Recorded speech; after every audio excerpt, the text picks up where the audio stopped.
வங்கக்கடலில் நிலை கொண்டிருந்த காற்றழுத்த தாழ்வு பகுதி தற்போது காற்றழுத்த தாழ்வு மண்டலமாக வலுவடைந்திருக்கிறது. அண்மை செய்தியாக பார்த்துக் கொண்டிருக்கிறோம். வங்கக்கடலில் நிலை கொண்டிருந்த காற்றழுத்த தாழ்வு பகுதி தற்போது காற்றழுத்த தாழ்வு மண்டலமாக வலுப்பெற்றிருப்பதாக வானிலை மையம் தெரிவித்திருக்கிறது.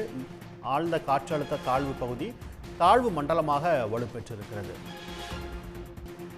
தமிழகத்தின் தென் மற்றும் மேற்கு மாவட்டங்களுக்கு மழையை எதிர்பார்க்கப்படக்கூடிய சூழலில் தற்போது வங்கக்கடலில் நிலவி வந்த ஆழ்ந்த காற்றழுத்த தாழ்வு பகுதி காற்றழுத்த தாழ்வு மண்டலமாக வலுப்பெற்றிருப்பதாக வானிலை மையம் தெரிவித்திருக்கிறது. இது தொடர்பாக மேலதிக விவரங்களுக்கு செய்தியாளர் ஸ்ரீதர் இணைகிறார். ஸ்ரீதர், விவரங்கள். சிபி, வங்கக்கடலில் நேற்று முன்தினம் உருவான குறைந்த காற்றழுத்த தாழ்வு பகுதி நேற்று வடமேற்கு வங்கக்கடல் பகுதிகளில் ஆழ்ந்த காற்றழுத்த தாழ்வு பகுதியாக நிலை கொண்டிருந்தது.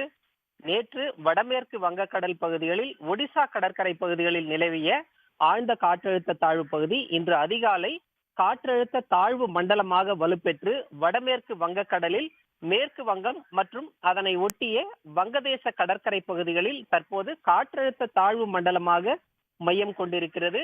இது தொடர்ச்சியாக வடக்கு திசையில் நகர்ந்து அடுத்த சில மணி நேரத்தில் ஆழ்ந்த காற்றழுத்த தாழ்வு மண்டலமாக வலுவடையக்கூடும் எனவும், இன்று நண்பகல் வாக்கில் மேற்கு வங்கம் வங்கதேச கடற்கரை பகுதிகளில் சாகர் தீவு மற்றும் கேபுபுரா இடையே கரையை கடக்கக்கூடும் என்ற ஒரு தகவலையும் இந்திய வானிலை ஆய்வு மையம் தற்போது தெரிவித்துள்ளது. வங்கக்கடலில் காற்றழுத்த தாழ்வு மண்டலம் மையம் கொண்டிருப்பதால் தமிழ்நாடு, கர்நாடகா, கேரளாவில் தென்மேற்கு பருவமழை தீவிரமடைய வாய்ப்பிருப்பதாகவும் இன்று இந்த 3 மாநிலங்களுக்கும் சிவப்பு எச்சரிக்கை கொடுக்கப்பட்டுள்ளது.